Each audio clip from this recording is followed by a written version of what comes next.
Hi, I'm JL, I'm Rayner. and this is the NRL Fantasy Flog Show.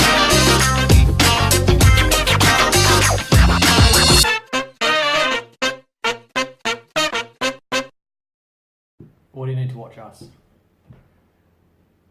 It's a good question. We're a couple of fantasy enthusiasts, amateurs at best, but we've decided to put together our own show to give you tips and ideas on how to make your team better so that you can win your overall comp. Yeah, I think Head-to-head comp. I keep saying overall. you can make up an overall comp, but Head-to-head's more fun though, beating your mates. yeah, People who think they're your mates. But you won't be mates after the season. So I think what separates us from the experts on NRL.com is we're just going to talk rubbish about fantasy. We're going to tell you our honest opinions and have a bit of fun. and we don't get paid. We don't get paid, no. So yeah, I think we can give you some good advice. Yeah, mainly our own opinions, but backed up by some actual information.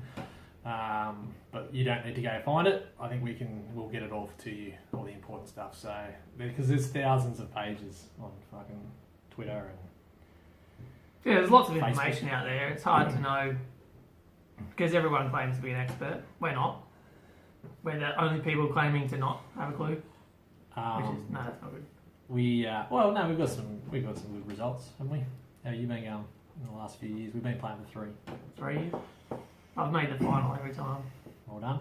and I'm the defending champion of our head-to-head comp. So Yes, it took 3 years, and it was a good joke. yeah, lots of close losses in finals, but finally I won. And I've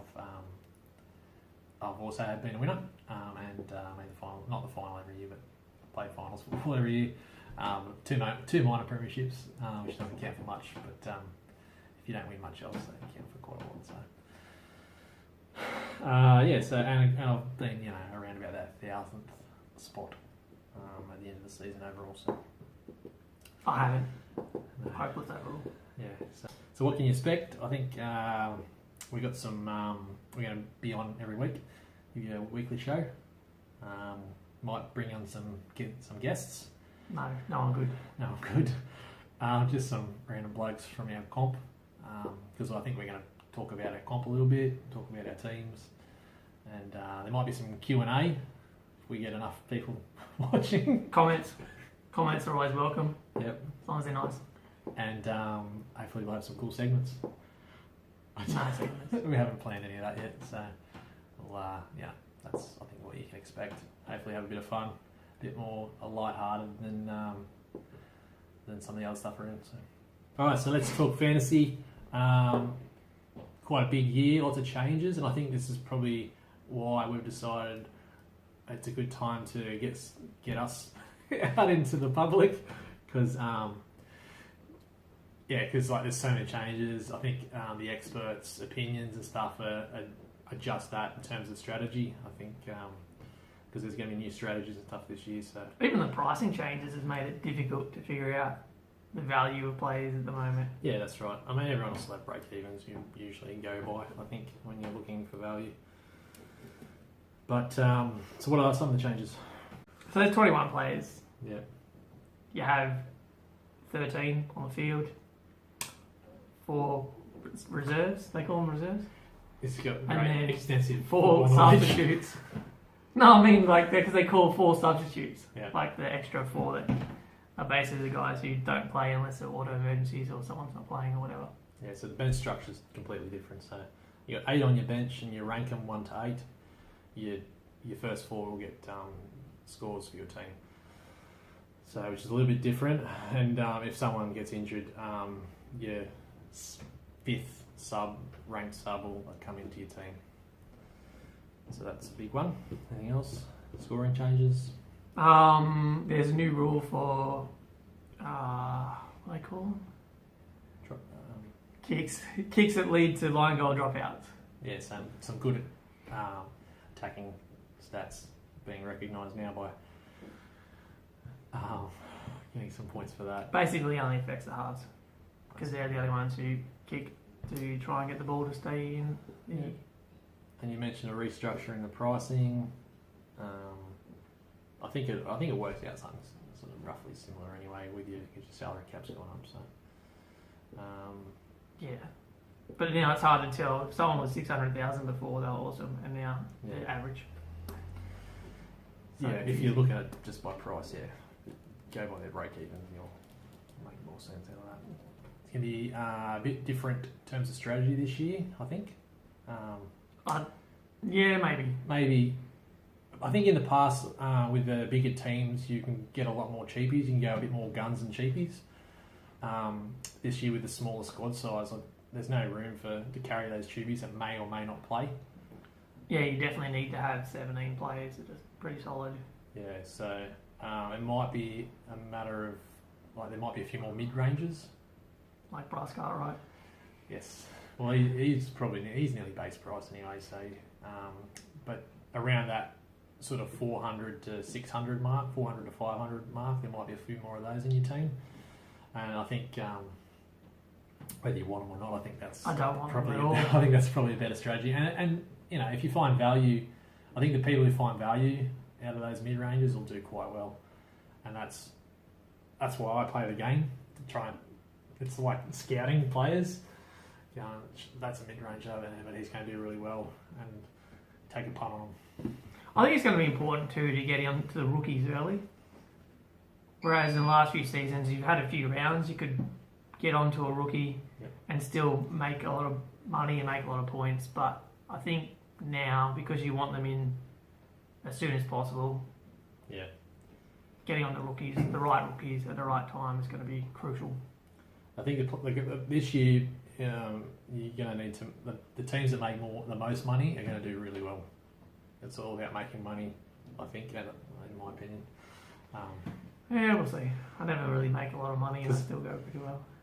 Yeah, but you've got those players, like I said in the past.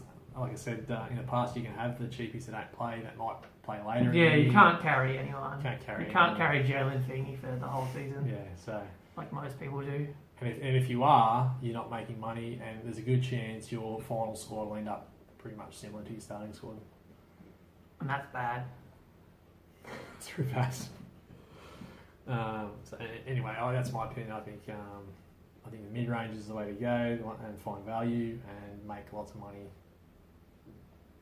There'll be cheapies there too. So do you have any idea about overall getting a good score overall? Is that in your plans at all? Last year I made 2 teams, and I made an overall team and a head-to-head team, and I think they finished pretty similar. I think my overall team obviously gained ground through the bye period, but it's a bit different this year with the standalone Origin. So Origin players they're not as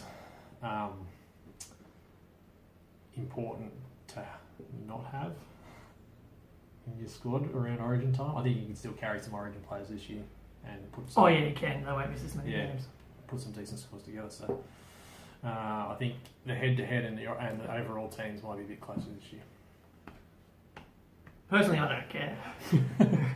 Every year I try and do well overall, and after 2 or 3 rounds I give up on overall because my starting side is generally pretty average, like my finishing side really. But to further add to that, this year, major prize for overall is not worth winning. Nah, I wouldn't be playing for overall. Definitely not. What do you get? A couple of tickets to? I think 2 tickets to State of Origin. Origin in Perth in 2019, which is great if you're a Queensland fan because you get to go watch them win in another city. But for everyone else who just would rather win 10 grand or something, it's quite let down. Not that I was going to win anyway. Compared to other fantasy products.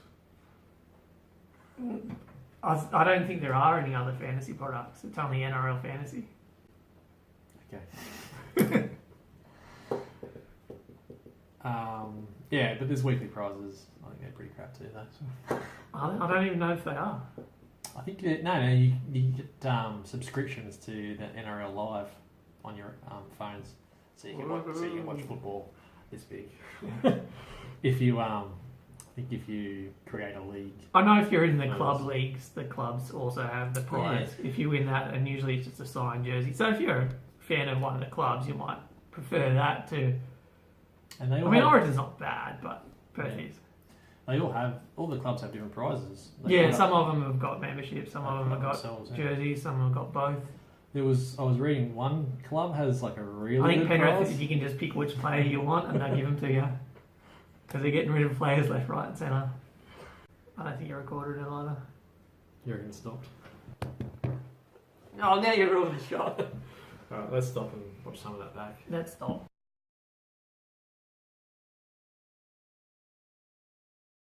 Okay, hi, I'm JL, or no. You are JL, Oh, not yeah. or someone else. You're definitely JL. I'm going to say I'm James, or JL. You can call me JL. Okay, so we're a bunch. A bunch. This is going well. Hi, I'm JL, And I'm Rayner. and this is the... I'll just fucking... That's a keeper. That's a keeper. Hi, I'm JL. I am JL. I'm JL. And I'm Rayner. We're JL and Rayner. And this is the NRL Fantasy Flog.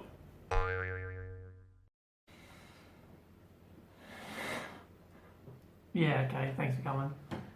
Don't need to thank me for coming.